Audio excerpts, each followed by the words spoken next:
We have multiple Boston Bruins trade updates as new details have been revealed in a trade regarding Joonas Korpisalo, and this is a major change for the Boston Bruins, and things are going to have to be done as we recently have signed Michael DiPietro. We're going to be breaking that all down here in this video, as well as going over a recent report from Elliotte Friedman detailing that the Bruins were in on Matias Maccelli and what this means for the remainder of the offseason for the Boston Bruins. We have so much news to cover here today. News keeps on coming out, and we're going to have it here for you guys as it drops. Before we do jump into this video, however, be sure to hit the sub button if you haven't already. We're on the road to 8K with the big goal of 10K, and your support lately has been, honestly, like, I have no words for it, guys. You guys are amazing watching these videos, and in response, I'm going to have to get videos for you every day, multiple a day on some occasions as well, and I'll keep you guys up to date with all of your Boston Bruins news. But let's get straight into this. First, I wanted to start off this video going over Joonas Korpisalo. Things have been getting wild in this instance, and as we remember, it seemed like a trade was imminent, but now with a recent report from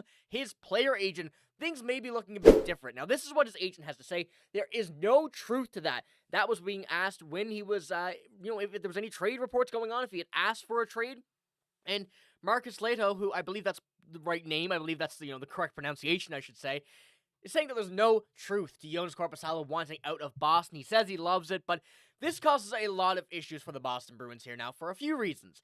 Joonas Korpisalo was a guy that, although we saw him struggle a bit last year, he was someone who no doubt should have been in the net a little bit more than what he was. Jeremy Swayman did not have a great season. It seemed like the Bruins were really relying on him, and ultimately at the end of the day, it worked out. We got James Higgins because of it now with that first round pick, and that's the history, that's the past, that's history. We can't go back and look at that now and look ahead to next season. That's the big goal. However, with all of the reports that came out last year about him seemingly not happy, wanting a trade, a lot of issues have gone down now where the Bruins went out and signed Michael DiPietro to a one-way contract. So he would have to go through waivers to get sent down to the AHL, which is something that we know would be a big issue, as many teams were in on him. Now, looking at Joonas Korpisalo over the next few years, he has 3 years remaining on his deal. This is now currently, for the next season, year 3 of 5. So he has 3 more years left. When he's 34 when that deal expires, and a $4 million cap hit. Already having that cap hit behind Jeremy Swayman is a very hefty price for a backup who may not be getting into too many games, although is a very solid backup and could certainly be a starter with a few different teams. It's a bit of a struggle for the Boston Bruins to be able to make extra moves or go out and try and do some more things when you have a guy like Joonas Korpisalo on the bench making that much money. Now, going further into this as well and looking at his stats, I know they're a bit small there, so I do apologize, but last year wasn't really the greatest, pretty good goals against, honestly, compared to last season with Ottawa, 290, but then you have to his save percentage, an 893. That's really not what we wanted to see for a guy like Joonas Korpisalo, who is getting into a few more games than what he was, 27, and last year with Ottawa Senators was even worse, but we really saw the potential with the LA Kings. 213 goals against, now bear in mind, only 11 games, and a 921 save percentage. And my mind really thought to me last year when we acquired Joonas Korpisalo that if we look at that, and we thought, of course, this Bruins team's going to be better than it was, we could see that Joonas Korpisalo last season. Now, of course, that was all before all of this Jeremy Swayman trade contract talks were going down and stuff, so we seem to be relying more on Joonas Korpisalo than previously was stated. Now, once again, kind of going back to it, we have to keep this in mind as well. Another quote here from RG. That was really interesting signing, going based on Michael DiPietro, considering what Joonas Korpisalo said at the end of the season, giving the goalie trade market right now. An NHL executive opinioned to RG Media earlier this week. It definitely got a lot of people wondering again on Joonas Korpisalo, and I'm sure teams were and are calling on Don Sweeney, again on him. Don't forget what he said to the media at the end of the season. Now, that's on Joonas Korpisalo, and this is what he actually had to say. I don't think there's any goalie in the league who was really comfortable playing 20 to 25 games. He started as 27, definitely should have gotten more. I won't say that he didn't. Went 11, 10, and 3, 3 shutouts, and posted a goals against average of 290 and a save percentage of 893. But, the way that we saw Jeremy Swayman play, there were certainly more opportunities where Joonas Korpisalo should have got in, and that frustration that he had really made sense, especially going off of what he was with LA and Ottawa, being that starting goalie, now sitting behind Jeremy Swayman. Was definitely a little bit different compared to what he had done for the previous 2 seasons. So going over a trade, this really messes a few things up when we do go ahead and put Michael DiPietro in and throwing all these contract talks in there, knowing that he's going to be a goalie that is projected to be the backup next season. So I'm still expecting some sort of Joonas Korpisalo, trade reports, trade talks going down between other teams and Don Sweeney and the Bruins, trying to get someone. And we thought, not thought, and we kind of acknowledged where we saw John Gibson. He got dealt for a pretty good package to the Detroit Red Wings. They got Peter Mrazek back in exchange, I believe it was, with a second and a sixth or something like that. In my mind, you could see something pretty similar to Joonas Korpisalo with that, depending on what the market is still looking like. I know there's a few teams that are still kind of interested in goaltending, but the market's going to be thinning out pretty quick. People want goalies figured out quick, so that's something the Bruins really need to keep an eye on here as they kind of go over the next few days, especially signing Michael DiPietro, because you can run a 3-goalie system. Not ideal, however, especially with Michael DiPietro being on this deal that you want to get him in the NHL, especially after how good he was the last few seasons down with Providence. And, once again, kind of going back to that trade as well, something even similar to this would be ideal for the Boston Bruins, just to get rid of the cap space. They probably wouldn't be able to do it that way. Of course, John Gibson is a pretty good goalie, just in a tough situation with Anaheim.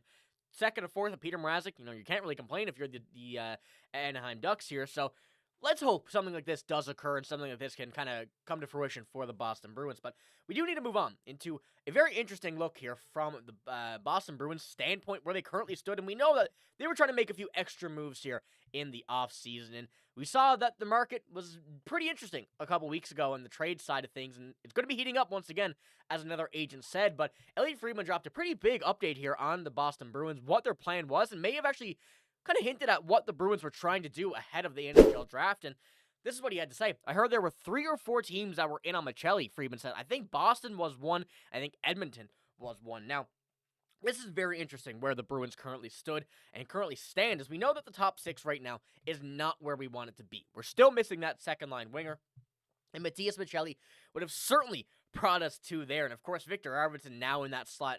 It could change, of course, with some moves that will be made later on. We know the Bruins aren't going to be done. Seems like Don Sweeney still has some more trades or some more moves up his sleeve, but adding Matias Maccelli to the second line would have been so ideal for the Boston Bruins, and it kind of goes to show what kind of move they were looking for. And it kind of, I guess we can kind of say, goes ahead as what we're still looking for the Boston Bruins on the second line. A young winger who has proved himself, but still is trying to get better. And I think that's really the best way to describe Matias Maccelli from Arizona, from Utah. He requested a trade out of there, which kind of lowered the leverage from the Utah Mammoth there, but would have certainly been a great fit on this line. And when you look at the cap, the Bruins don't really have the money to make something like that happen now. $2 million, they would have to get rid of another big contract, and hopefully that would be Joonas Korpisalo in this case. That would free up a perfect amount of money for really anybody, because when you do take a look at Matias Maccelli, his contract is a steal. Honestly, this is one of probably the best contracts for value in the NHL. And although Matias Maccelli seemingly did come over to the NHL a bit late, he's still only 24 years old at a $3.4 million cap hit. An RFA, when this expired, would have been one of the most doable contracts for a top 6 forward who has a lot of potential, still very young in the NHL. And of course, the Toronto Maple Leafs had to go and get him, which really spoiled our plans here. But I think this is a good look. And what Elliotte Friedman dropped, and it kind of hinted at what the Bruins' next moves are going to be, is they're still looking for a young top 6 winger at a pretty cheap price that they can make work if they get rid of even one contract. And Matias Maccelli, I think, is kind of the blueprint of what we're looking for on that type of trade. So let me know what you think about there as well. Of course, Matias Maccelli would be a perfect fit, and as you see, a third-line right winger for the Toronto Maple Leafs would have easily been a second line for the Bruins. But that's that's something we kind of have to move on now from. We got to go and try and get the next guys available, the next best guy, and hopefully the Bruins can swing something in their good, something good in their direction, in their favor, because this top 6, even though we're not going to be great next season, could tank for Gavin McKenna, who is now at Penn State.